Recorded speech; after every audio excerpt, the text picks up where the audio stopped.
अस्सलाम वालेकुम नाज़रीन, इमरान याकूब खान साहब और फैसल चौधरी साहब के साथ मैं हूं Samina Pasha. Programme viewpoint में आपको खुशामदीद कहती हूं।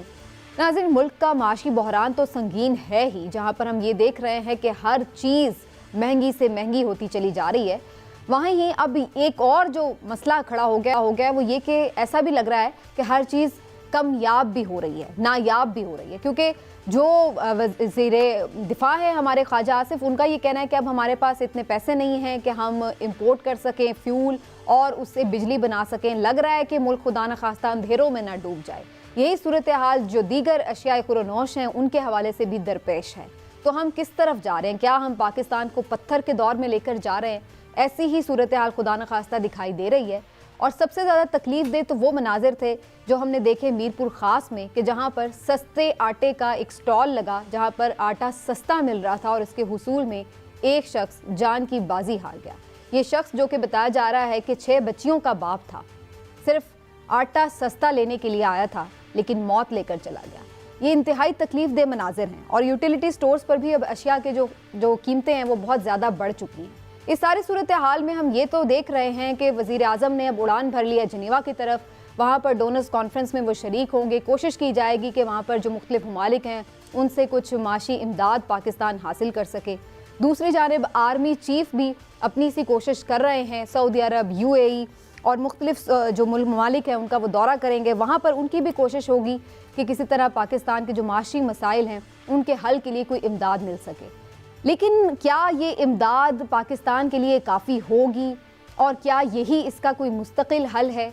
इसका मुस्तकिल हल है क्या? कैसे पाकिस्तान को अपने पाँव पर खड़ा करें और ये जो बहरान है इसको टाला जा सके? दूसरी जानिब सियासत भी ज़ोरों पर है। इमरान खान साहब बार बार ना सिर्फ ये कि माशी बहरान के हवाले से जिक्र कर रहे हैं, बल्कि वो ये कह रहे हैं कि इसका हल सिर्फ साफ और शफाफ इंतखाबात में पिन्हा है।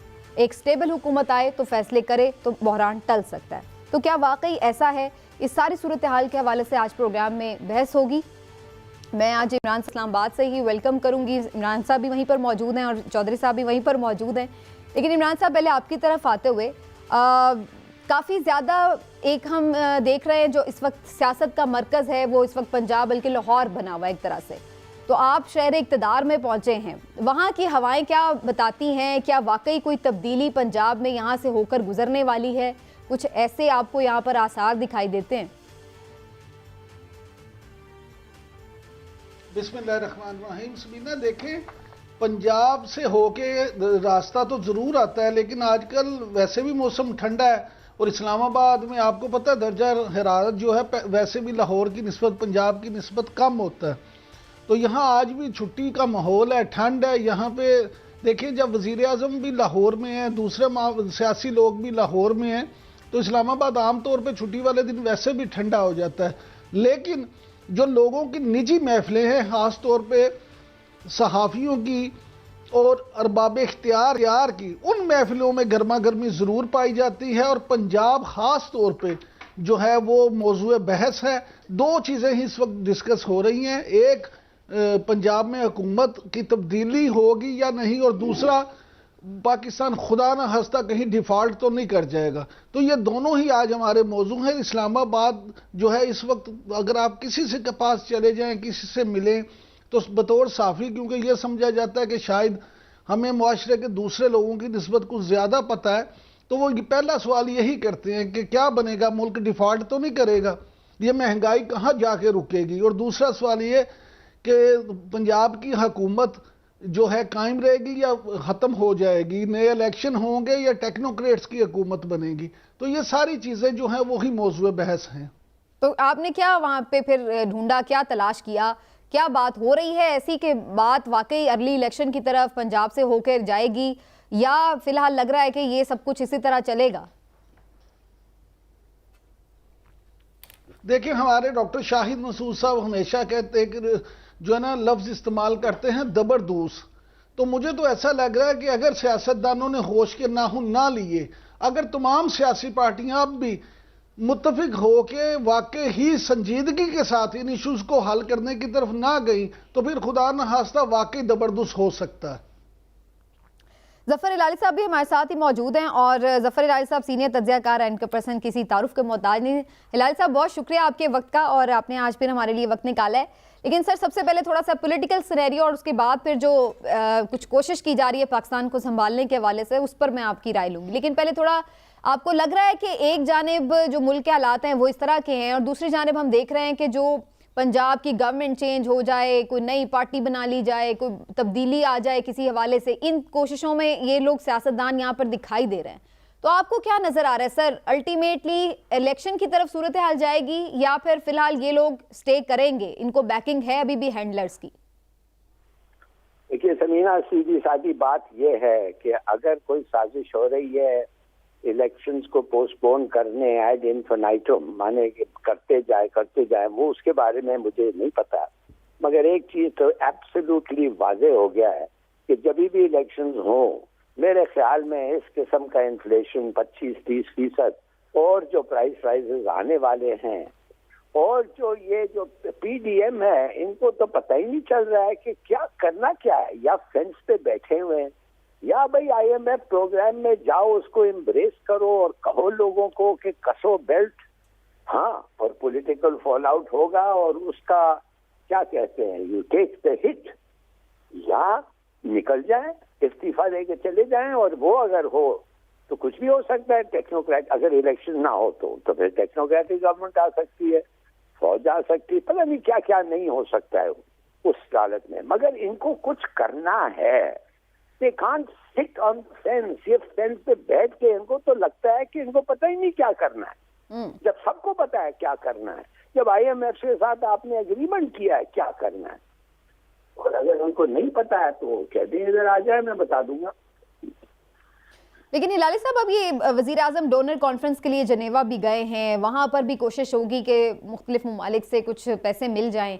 आपको लगता है कि ऐसे सिफारती जो सारे दौरे हैं उससे वाकई कोई इतने पैसे मिल सकते हैं कि पाकिस्तान का कोई बहरान टल सकता है, या ये सिर्फ उम्मीद नहीं है इनकी? देखिए समीना, मुझे समझ नहीं आ रही है क्या उम्मीदें रख रही हैं। $33 बिलियन का आपका नुकसान हुआ है फ्लड्स में, बकौल आईएमएफ।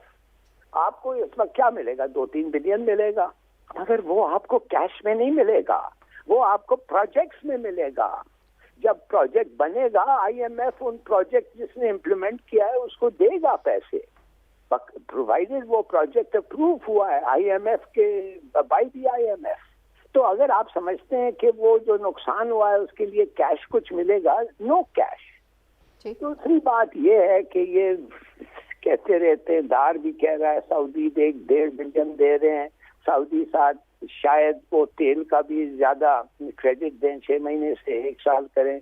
हाँ, अगर हम दुआ करें इसलिए कि रिसेशन हो रहा है, वर्ल्ड रिसेशन हो रहा है, प्रेस के तेल के प्राइसेस कुछ नीचे हो जाए, मगर ये कुछ नहीं है।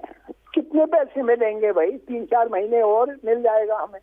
ठीक, कहने की बात यह है कि आपको एक लॉन्ग टर्म प्लान बनाना चाहिए। Get off the fence, talk to IMF के, और कुछ है ही नहीं। आप तो खुद ही कहते हैं there is no solution except the IMF, मगर वो हिट नहीं लेना चाहते हैं। डॉलर को आपको फ्लोट करना है, जब फ्लोट करेंगे 270 से 300 तक जाएगा।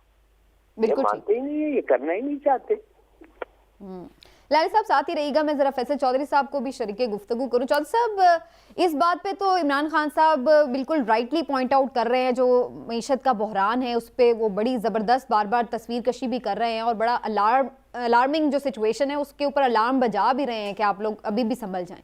लेकिन उन पर तनकीद भी हो रही है कि ऐसी सूरत हाल में पाकिस्तान वर्स्ट क्राइसिस है ये तारीख का, और इसमें भी वो ज़्यादातर जो उनका तवज्जो लगती है कि वो इस्टेब्लिशमेंट न्यूट्रल नहीं है, उनकी पार्टी को तोड़ा जा रहा है, पंजाब में ये हो रहा है, तो वो उनका जो फोकस ज़्यादा अभी भी नज़र आ रहा है कि वो जो अपनी उनकी लड़ाई नज़रियाती है उसकी तरफ है, ना कि वो इन चीज़ों की सेंसिटिविटी को देख सकें कि इस वक्त मुल्क का जो क्राइसिस है वो इकॉनमी है बेसिकली।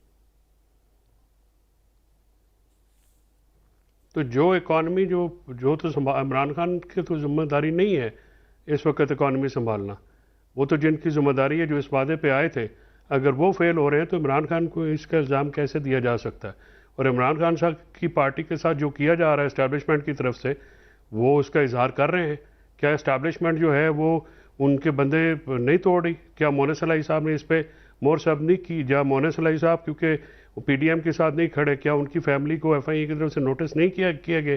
क्या ये सारा जो मामला किया जा रहा है जिस पे अभी तक जो है ना सऊदीया न चीन न किसी तरफ से कोई भी मामला भी सामने नहीं आया है, जब तक आर्मी चीफ वापस आते हैं तो फिर पता चलेगा कि वहाँ से क्या मामला हुआ है। अभी तक तो पाकिस्तान को किसी तरफ से किसी किस्म की फाइनेंशियल एश्योरेंस नहीं मिल रही और एक ही रास्ता है आईएमएफ, और आईएमएफ का रास्ता बहुत कठिन है, बहुत उसकी फॉल आउट है, उसकी बहुत इन्फ्लेशन जो है उसकी वो कॉस्ट है। और ये 4 महीनों में 15 फरवरी तक, मैं आपको आज डेट्स दे रहा हूँ, 15 फरवरी तक इमरान खान साहब को जो है डिस्क्वालीफाई करने की कोशिश की जा रही है और 15 जनवरी तक पंजाब हुकूमत को चेंज होने की एक भरपूर कोशिश की जाएगी दोबारा।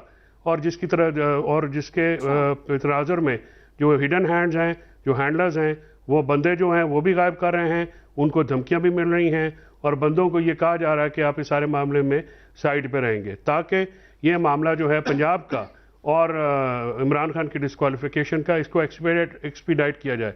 अब जहाँ तक ये तासुर है या तासुर देने की बात है कि जब आपकी जो ये आपने इंपॉर्टेंट बात की, मैं जरा इस पे कमेंट जरूर जब तक आपकी एस्टैब्लिशमेंट की प्रायोरिटी ये होगी कि नई पार्टियां तोड़ के नई पार्टियां बनाई जाएं, पुराने बंदे शामिल किए जाएं, इंस्टेड के वो जो मुल्की मसाइल हैं, जो टेररिज्म है, नेशनल सिक्योरिटी है, ये इकॉनमी के मामलात हैं, अगर उनकी बजाय लोगों को जाली मुकदमों में फंसाना, उनकी पार्टियां तोड़ना, ये अगर प्रायोरिटी रहेगी तो फिर आप इसके लिए ज़ाहिर है पाकिस्तान को फेस करना पड़ेगा। पाकिस्तान फेस कर रहा है और पाकिस्तान इससे वर्स्ट फेस करेगा और अवाम जो है उनका कोई पुरसाने हाल नहीं है। पीडीएम की तरफ से ये बात कहना कि इमरान खान इकॉनमी का ये कर रहे हैं वो कर रहे हैं, ये बात तो समझ में नहीं आती। वो रिस्पॉन्सिबल हैं। अप्रैल से अब तक तकरीबन 1 साल होने वाला है, उनकी डिलीवरी कुछ भी नहीं है। कभी इश्तहार जो है, इश्तहारों से भी मामला चलता है। आप संजीदगी का मुजाहरा ये देखें कि इसहाक डार साहब जो है वो पब्लिक मनी को जो है वो गवर्नमेंट के जो है डॉलर्स गिन रहे हैं। ये इस तरह से बेवकूफ़ बनाते हैं जैसे ये 90s की कोई दहाई हो।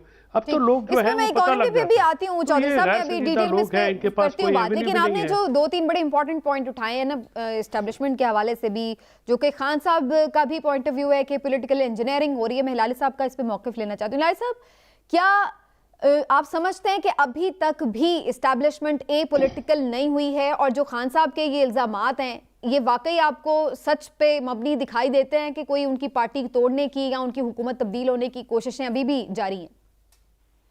देखिए समीना, सीधी सादी बात है, पाकिस्तानी अवाम के अलावा कोई नहीं चाहता कि वो इमरान खान फिर इलेक्ट हो। पाकिस्तानी अवाम जरूर चाहती है मगर और कोई नहीं, और हर किस्म की साजिश होगी इस बात को पूरा करने। मुझे देखिए, आपको याद होगा कि हमारे जो एडिट है और हमारा जो उस वक्त का जो होता था भुट्टो, जब लड़ गया अमेरिकनों के साथ, उसका भी यही नतीजा आया ना, उसको भी he became person on grata, मगर वो इतना नहीं जितना ये। इनका तो एब्सोल्युटली वो क्या कहते हैं क्लियर है कि nobody except the people wants him to be in power. और मेरे ख्याल में अफसोस से कहना पड़ता है कि जैसे रिपीटेडली हमारे तारीख में अवाम का फैसला कोई नहीं अच्छा लगता था और अवाम का फैसला पूरा नहीं होता था, इस वक्त भी यही हो रहा है मेरे ख्याल में। ठीक, इमरान साहब आपकी इस पे क्या टेक है? इमरान खान साहब कंटिन्यूसली ये इल्ज़ाम लगा रहे हैं एस्टेब्लिशमेंट पर कि उनकी तवज्जो जो है वो इस काम में लगी हुई है। चौधरी साहब ने भी अभी कहा कि जो प्रायोरिटीज़ हैं वो सेट ही नहीं है इनकी, तो इसी वजह से मुल्क का ये हाल हो रहा है और उधर पीटीआई इंतकामी कार्रवाइयों का निशाना बन रही है। आप इस बात से इत्तेफाक करते हैं? देखिए समीना, मैं इस बात से इस तरह पूरी तरह से इत्तेफाक नहीं करता कि पीटीआई को इंतकामी कार्रवाइयों का निशाना बनाया जा रहा है। देखें, इल्ज़ाम लगाना बड़ा आसान होता है कि जी इस्टेब्लिशमेंट ये कर रही है, हमारी पार्टी तोड़ रही है, हम ये नहीं कर रहे, वो नहीं कर रहे। ये सारी चीज़ें अगर आप देखें ना, ज़रूर ये होती है। माजी में भी आपको भी इस्टेब्लिशमेंट की रही है, आप तो खुद बड़े नारे लगाते थे एक पेज पे होने के, उसके बाद आपका गिला भी यही है कि आपके सर से हाथ क्यों उठा लिया गया। बात यह है कि हमारे सियासतदान खुद ऐसा माहौल पैदा करते हैं। जहाँ तक मौजूदा इस्टेब्लिशमेंट की बात है तो मैं ये समझता हूँ कि अगर वो 100% एपॉलिटिकल नहीं भी तो काफ़ी हद तक वो एपॉलिटिकल ज़रूर हैं। इस वक्त सियासत में उस तरह से उनकी इन्वॉल्वमेंट नहीं है जिस तरह के माजी में थी। बाकी जो बात रह गई नई पार्टी की और पंजाब में उसकी, तो मैं उसमें आपको एक खबर दे दूं, ये ब्रेकिंग न्यूज ये है कि आज इस वक्त जब मैं आपके साथ बात कर रहा हूं इस प्रोग्राम में, चौधरी सरवर साहब जो साबिक गवर्नर पंजाब हैं, जो मुस्लिम लीग नून और पीटीआई दोनों के दौर में गवर्नर पंजाब रह चुके हैं, वो इस्लामाबाद में ना सिर्फ मौजूद हैं बल्कि वो जो बात हो रही है नई सियासी सेटअप की और नई चीजों की, उस पर उनकी बड़ी अहम मीटिंगें, बहुत अहम मीटिंगें हो रही हैं। लिहाजा जो खिचड़ी है वो शहर इक़्तिदार में जरूर पक रही है। ठीक, तो ये सारा नेचुरल आपको प्रोसेस लग रहा है कि उन लोगों का इकट्ठे होना या मीटिंग्स होना, या फिर आपको लगता है कि कोई पीछे से है जो रो रहे हैं? देखें समीना, बड़ा अच्छा आपने सवाल किया। जरूर चीजें मैनूवर भी होती हैं, लेकिन वो कहते हैं दोस्त का दोस्त दोस्त होता है, दोस्त का दुश्मन आपका दुश्मन होता है। ये जो सारी चीजें, जब अगर इमरान खान साहब से लोग नाला हैं, चौधरी सरवर साहब नाराज हैं कि उनको इस तरह से गवर्नर के ओहदे से क्यों निकाला, जहांगीर तरीन साहब नाराज हैं कि उनकी वफादारी का ये सिला दिया गया, अलीम खान साहब नाराज हैं कि उनके साथ वादा करके उनको मुबारक दे के मिठाई खिला के अचानक पता चला कि उन्हें वजीर आला नहीं बनाया जा रहा, और इस तरह की सारी चीजें, फिर उन पर नैब के मुकदमे और ये। तो जब वो एक बंदे के खिलाफ होंगे तो वो इकट्ठे होंगे, फिर कोशिश तो करेंगे। तो मुझे ये लगता है कि कहीं पे ये जरूर मैनेज हो रहा है कि जो उनके मुखालिफ दरे हैं उनको इकट्ठा कर दिया जाए, और जनूबी पंजाब महाज खास तौर पे जो इमरान खान साहब बार बार जनूबी पंजाब की बात करते हैं, तो जनूबी पंजाब महाज के जो लोग थे वो भी इनसे मिल जाएंगे, क्योंकि जहांगीर तरीन साहब का वहां पे जनूबी पंजाब में एक अच्छा खासा असर रसूख है। ठीक, तो चौधरी साहब आपको क्या लगता है कि ये अगर कोई सब इकट्ठे हो जाएं तो क्या वाकई पीटीआई के लिए कोई नुकसान है कि लोग टूटकर एक नया ग्रुप बन जाए, नई कोई पीटीआई बन जाए? नहीं, नुकसान तो खैर क्या होना है, ज़ाहिर अगर इलेक्शन होने हैं तो पीटीआई तो इलेक्शन में तो बहुत तगड़ी होगी, लेकिन ज़ाहिर एक एफर्ट्स तो है बड़ी। आपने कहा ये नेचुरल है, नेचुरल कहाँ से है? बीएपी के सारे लोग जो है पीपल्स पार्टी में दबड़दूस करके शामिल कराए जा रहे हैं, इधर जो है नई पार्टी बनाई जा रही है। और मैंने कल भी आपको ये कहा और मैं आज दोबारा रिपीट करता हूँ, यहाँ पे नवाज शरीफ साहब और उनकी बेटी इमरान खान और वो सियासतदान जिनके साथ कुछ लोग हैं, उनका इस सिस्टम में बिल्कुल दाखिला ममनू करार दे दिया गया है। और अब यहाँ पे वो लोग आएंगे, बड़ा सरवर साहब जो हैं वो 2 दफ़ा गवर्नर रहे हैं, लेकिन उनकी ज़ाती हैसियत तो कुछ भी नहीं है, वो तो एक हल्के में किसी को वोट दिला नहीं सकते। जहांगीर खान तरीन साहब जो हैं वो साउथ पंजाब का वो जो फिनोमेना था, वो अब वो इलेक्शन हुए हैं सूबे के भी और एमएनए के भी, साउथ में भी इमरान खान का जादू सर चढ़ के बोल रहा है।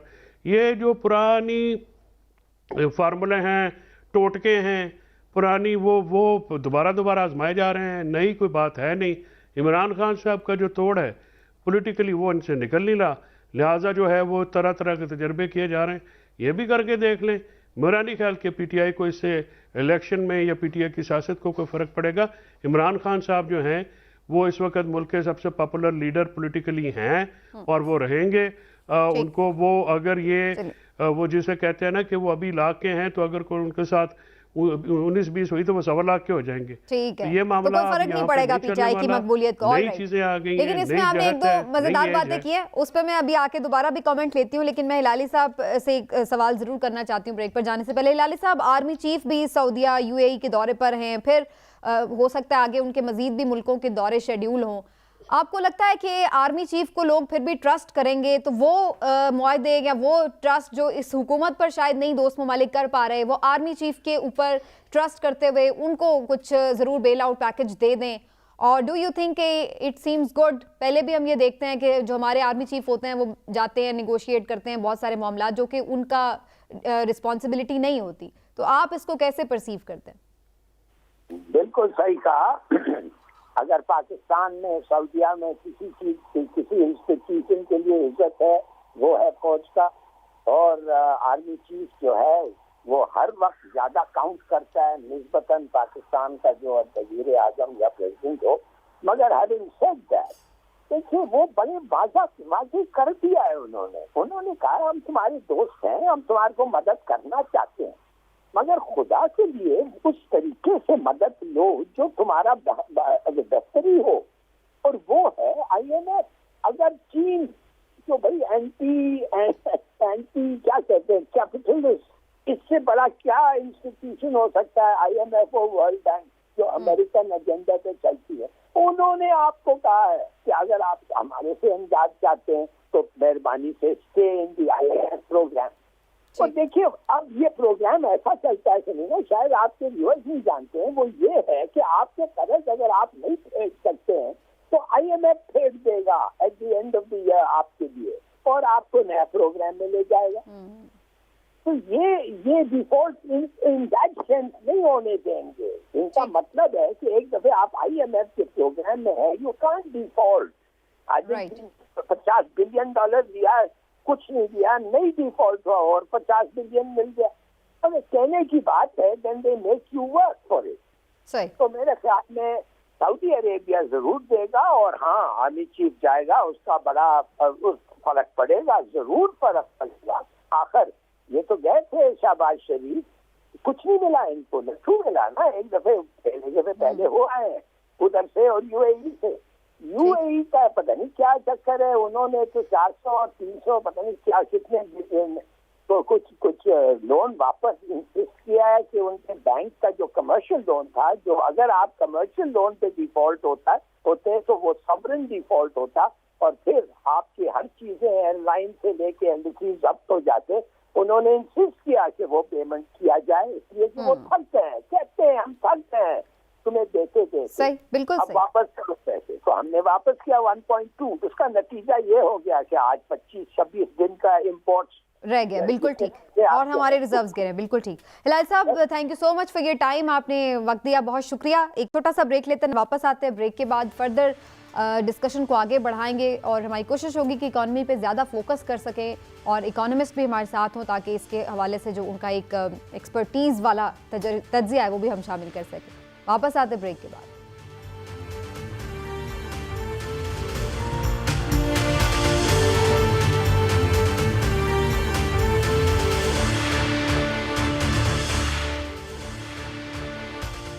जी वेलकम बैक नाजरीन। और बात हो रही थी आर्मी चीफ के दौरों के हवाले से, जहां ये उनके ज़ाहिर है पहले दौरे हैं इन ममालिक के एज आर्मी चीफ, तो बहुत ज़्यादा ज़ाहिर है कि लोग इम्पोर्टेंस देते हैं इन दौरों को, इनकी वैल्यू होती है। लेकिन यहाँ पर सिचुएशन ये कि हमारे लिए इसलिए भी बड़े इंपॉर्टेंट हो गए हैं कि हम ये देख रहे हैं कि शायद आर्मी चीफ इस हवाले से पाकिस्तान को क्राइसिस से निकालने के लिए कोई उम्मीद की किरण भी साथ लेकर आएँ।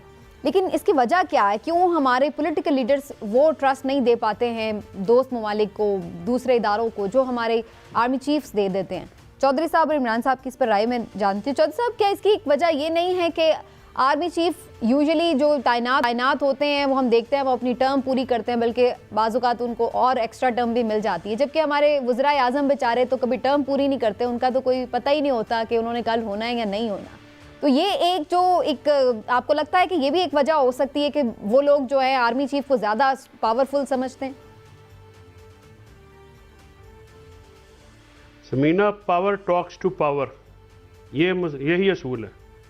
और पता है लोगों को, इंटरनेशनल वर्ल्ड को, पाकिस्तान में फैसले कहाँ पे होते हैं, कौन सा इदारा जो है वो सारे मामला चलाता है। और एक कहने को तो पार्लियामेंट भी है, सियासी जमातें भी हैं, लेकिन फैसले क्योंकि वहीं पे लिए जाते हैं और स्ट्रेटेजिक इंटरेस्ट हैं वेस्ट के भी, और वेस्ट के जो इंटरेस्ट हैं ख़ासकर अमेरिका है या मिडल ईस्ट है, उनके मामला जो हैं वो अफ़गानिस्तान या इस बॉर्डर्स या इन सारे मामला से जुड़े हुए हैं। तो वहाँ पे वो पाकिस्तान की फ़ौज और पाकिस्तान आर्मी चीफ को हमेशा से मुकद्दम जानते हैं और इसीलिए वो उनसे बात करते हैं। और उनको भी ये भी पता है कि जो पाकिस्तान की जो सियासी जमातें हैं, पाकिस्तान की पार्लियामेंट जो है वो एक कमज़ोर फुटिंग पे होती है हमेशा, कोई भी जमात हो, और वो जो है उस तरह से इफ़ेक्टिवली फ़ैसले भी नहीं कर सकते और इफ़ेक्टिवली जो है वो अपने कमिटमेंट्स को डिलीवर भी नहीं कर सकते, जैसा कि पाकिस्तान की फ़ौज करती है। और पाकिस्तान की फ़ौज का क्योंकि सरबराह होते हैं और फेस होता है पाकिस्तान आर्मी के चीफ, वही इनसे बात करते हैं। ये एक स्ट्रेटिजिकली और इंटरनेशनल पॉलिटिक्स की और इंटरनेशनल इस्टेब्लिशमेंट की जो रिक्वायरमेंट्स हैं उनके तहत जो है ये बात होती है। और ये बात बिल्कुल सही है कि पाकिस्तान के आर्मी चीफ, पाकिस्तान की फ़ौज, पाकिस्तान की सियासी सरबराहान और जमातों से ज़्यादा मुकद्दम समझे भी जाते हैं और उनको ट्रीट भी किया जाता है उसी तरीके से। ठीक, इमरान साहब, इसहाक डार साहब की IMF से मुलाकात मुतवक्के है, लेकिन इससे पहले कि मैं आपसे ये पूछूं कि इस मुलाकात से क्या निकलेगा, जो रिसेंटली हमने देखा कि IMF के बारे में जो इसहाक डार साहब का रिस्पांस था वो बड़ा हार्श था और उन्होंने कहा कि हमें नहीं ज़रूरत उनके घुटने पकड़ने की, नहीं देते पैसे तो ना दें, और इस टाइप के। इसहाक डार साहब के परफॉर्म ना करने की वजह क्या है? और उन्हें तो बड़ा IMF एक्सपर्ट समझा जाता था, वो जब आए थे तो कह रहे थे कि मुझे पता है कैसे बात करनी IMF से, ये वो सारी बातें क्या हुई, क्यों इस हाल तक पाकिस्तान पहुंच गया और क्यों नहीं वो संभाल सके? मेरा ख्याल है समीना के, देखे कोई प्लेयर होता है ना, जब वो मैच से बाहर चला जाए तो फिर टीम से बाहर जाता है तो आउट ऑफ प्रैक्टिस हो जाता है। मुझे लगता है डार साहब भी अब आउट ऑफ प्रैक्टिस थे, लेकिन जब अचानक से दोबारा टीम में आ गए, उनकी ख्वाहिश तो बड़ी थी कि दोबारा टीम में आए, लेकिन जब वो आ गए हैं टीम में वापस तो आउट ऑफ प्रैक्टिस ही नजर आते हैं। भले डार साहब जितने भी काबिल हों, जितने भी उन्हें अपने काम पे अबूर हो, जो भी चीजें हों, लेकिन कुछ लोगों का ख्याल ये है कि डार साहब एक अकाउंट्स के आदमी हैं, वो इकोनॉमिक्स के आदमी नहीं हैं। और किसी भी दुनिया में जो मईशत होती है उसको ठीक करने के लिए बुनियादी तौर पे जो इकोनॉमिस्ट होते हैं उनका काम होता है ये इस काम को सही करना। अब डार साहब जो हैं वो देखें अपने उसी जोम में, या उन्होंने जिसमें बढ़ के तो लगा दी कि ना करें, हम पाँव नहीं पकड़ेंगे, हम ये नहीं करेंगे, लेकिन नतीजा ये है कि मुल्क, इसमें कोई शक नहीं कि इस वक्त तारीखी महंगाई जो है वो इस वक्त है। ये अब अलग बहस है कि इसमें सूबाई हुकूमतों का क्या किरदार है और वफाकी हुकूमत का क्या किरदार है, लेकिन जब डॉलर महंगा होगा तो उसका जुम्मा तो सारा सरासर वफाकी हुकूमत पे आएगा। जब स्टेट बैंक की पॉलिसीज खराब होंगी तो उसका जुम्मा सरासर वजीर खजाना और वफाकी हुकूमत पे आएगा।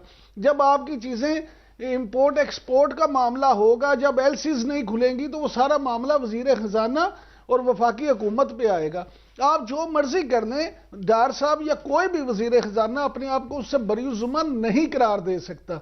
डार साहब समहाउ शायद इतनी बुरी जो हालत है मईशत की कि उसमें शायद कोई भी हो तो कुछ ना कर सके, लेकिन फिर उसे उतने बड़े नारे भी नहीं लगाने चाहिए। डार साहब शायद अपने उस मामले में इसलिए भी ज्यादा इस वक्त उन पर तनकीद हो रही है कि उनका रवैया भी उस तरह से नहीं था।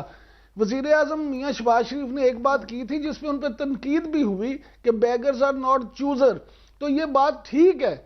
देखिए आपने उनसे मांगना भी है और उन्हें आंखें भी दिखानी है, तो ये मुमकिन नहीं होता। चलिए ये तो आप फिर कन्विंस हैं डार साहब शायद ना अपनी लय में ठीक हो गया, यानी ये तो आप कन्विंस हो गए। फिर डार साहब जो है वो कोई IMF एक्सपर्ट नहीं थे, लेकिन हमारे पास एक जबरदस्त IMF स्पेशलिस्ट मौजूद हैं, डॉक्टर खाजीब साहब, तो उनको शामिल गुफ्तगू मैं समीना एक जुमला पूछना, एक जुमला आपकी इजाजत से। एक इमरान याकूब साहब, ये शहबाज स्पीड, ये इसहाक डार स्पीड, ये सजा पाकिस्तानी कौम की जल्दी खत्म होनी है कि नहीं होनी? देखिए ये एक वजह ये भी है, अब मैं आपसे जो सब अर्ज करूं, एक वजह ये भी है जो समीना भी पहले सवाल था ना समीना का, कि दूसरे ममालिक क्यों फौजी चीफ पे ज्यादा एतबार करते हैं, आप पे नहीं करते, कि आप गलत हो या सही उनको 5 साल तो करें या हमेशा के लिए गलत साबित हो जाएं। जब आप उनको बार बार मौका नहीं देंगे तो उनको अपनी कमजोरियां छुपाने का बहाना भी मिलेगा, और वो ये भी कहेंगे कि जी हम तो इसलिए परफॉर्म नहीं कर सकते कि हमें ये नहीं पता होता हमारी हुकूमत कितने दिन है। चलिए डॉक्टर खाकान नजीब साहब हमारे साथ मौजूद हैं, उनसे जानते हैं कि मौजूदा जो इकोनॉमी का क्राइसिस है कितना लंबा चलेगा। डॉक्टर साहब बहुत शुक्रिया आपके वक्त का।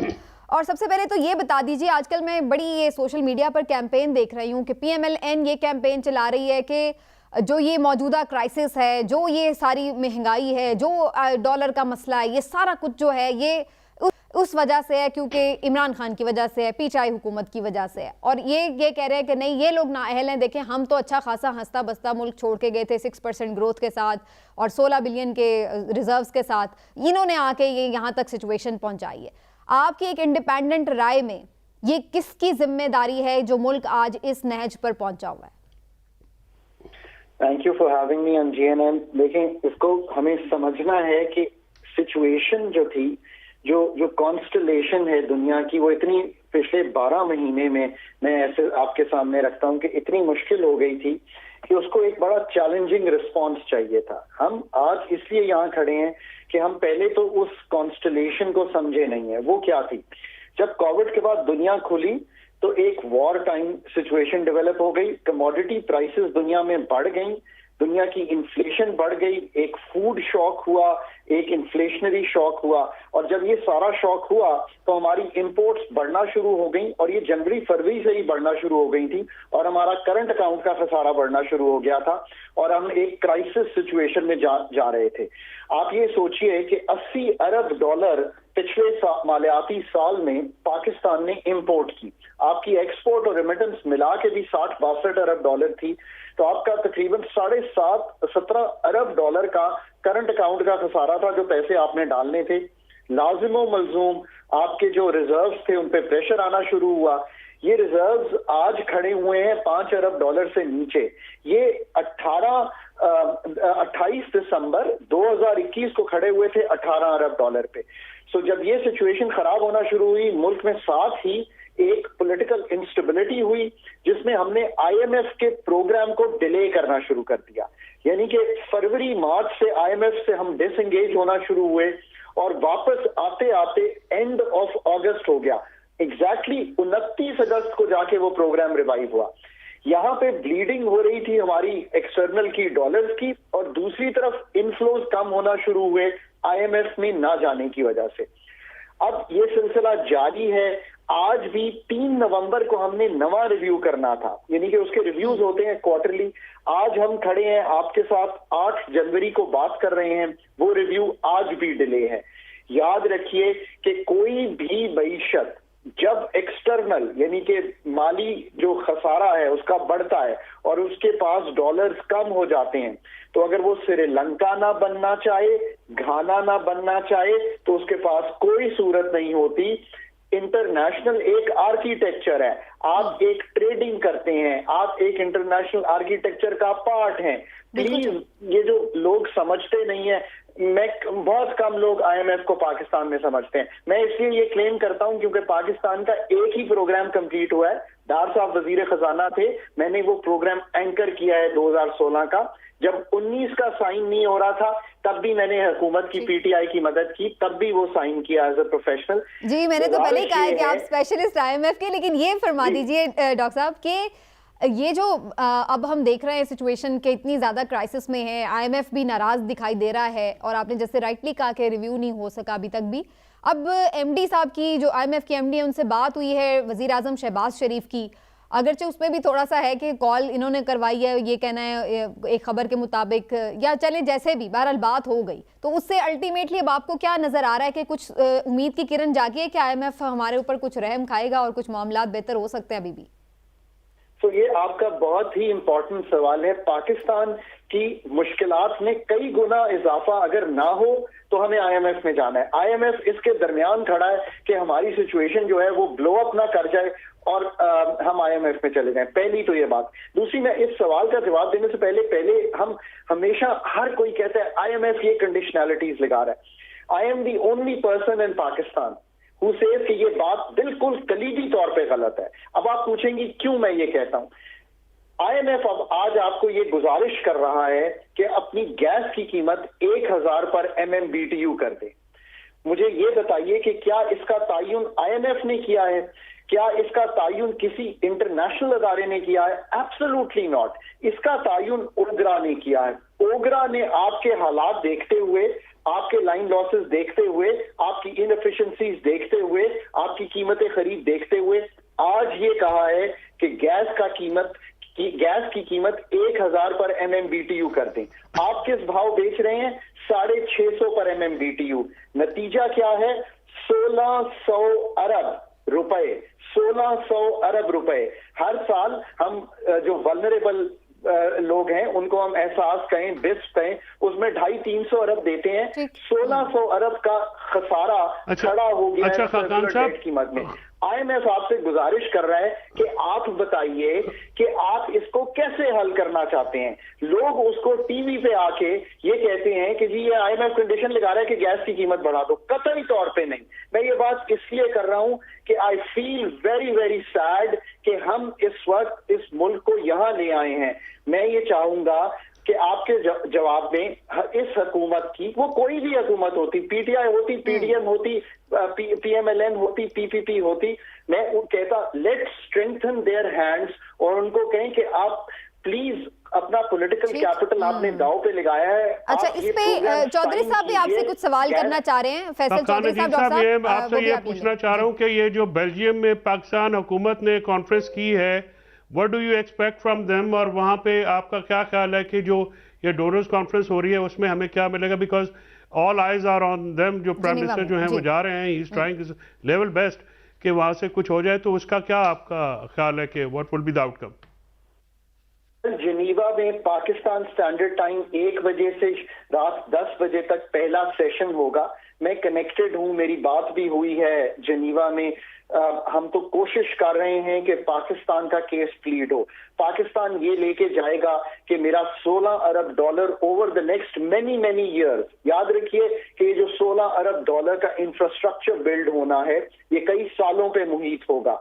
सो पाकिस्तान ये चीज लेके जाएगा कि ये हमने इंफ्रास्ट्रक्चर बिल्ड करना है। मैं इससे जो अभी तक वाइब्स ली हैं मैंने अपनी कॉन्वर्सेशन में कि जो आपकी मल्टीलैटरल और डेवलपमेंट पार्टनर्स हैं वो आपको इसमें कोई पर ईयर 2 से 3 या 4 अरब डॉलर जो हैं वो देने की शायद पोजीशन में आ जाएंगे, और इससे यही उम्मीद रखनी चाहिए कि वो आपके इंफ्रास्ट्रक्चर बिल्डिंग में मदद कर सकें।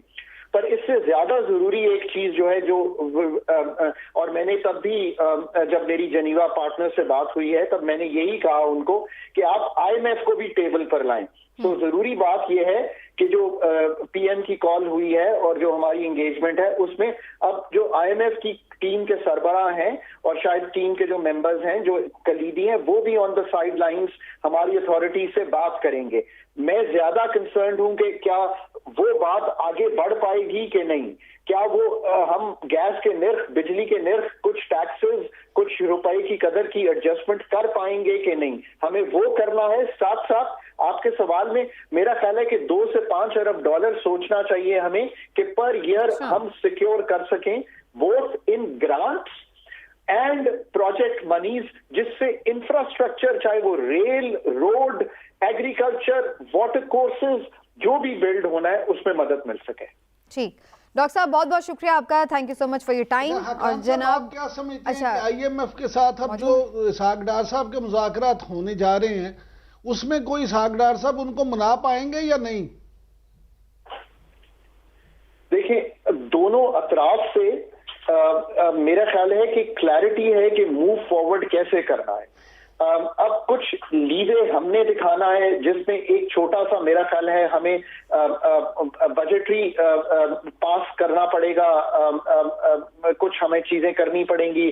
फ्लड लेवी है, कुछ कमर्शियल बैंक्स पे टैक्सेस हैं, कुछ जैसे मैंने कहा बिजली और इनकी चीजों की तब्दीली है। कुछ IMF से जो रिक्वेस्ट की गई है कि कुछ थोड़ा सा आप इसको स्टैगर कर दें। मेरा मतलब यह है कि फौरी तौर पे ये सब कुछ लागू ना हो, ये अगले 3 माह 6 माह में लागू हो। प्रॉब्लम यहाँ आ रहा है कि जून में फंड का प्रोग्राम खत्म भी हो जाना है। सो आई एम होपिंग कि देयर शुड बी मूवमेंट। मेरा तो कुछ हमें करना पड़ेगा ताकि IMF को ये नजर आए कि हम कुछ स्टेप्स ले रहे हैं, तो फिर ही वो बातचीत को आगे बढ़ाएगा। बहुत शुक्रिया आपका डॉक्टर खाकान नजीब साहब, आपने वक्त दिया। इमरान साहब, ये जो बातें अभी कह रहे थे डॉक्टर साहब कि कुछ हमें करना पड़ेगा, लेकिन एक ऐसी हुकूमत जो पहले ही मुश्किल फैसले लेने से घबरा रही है, आपके ख्याल से अब IMF को राजी करने के लिए महंगाई के मजीद जो बम हैं वो अवाम पर चलाने के लिए तैयार हो जाएगी ये मौजूदा हुकूमत? देखिए समीना, मैं डॉक्टर साहब से यही पूछने वाला था कि डॉक्टर साहब ने जो बातें की है ना, कुछ वो आवाम के लिए बहुत कुछ हो जाएगा।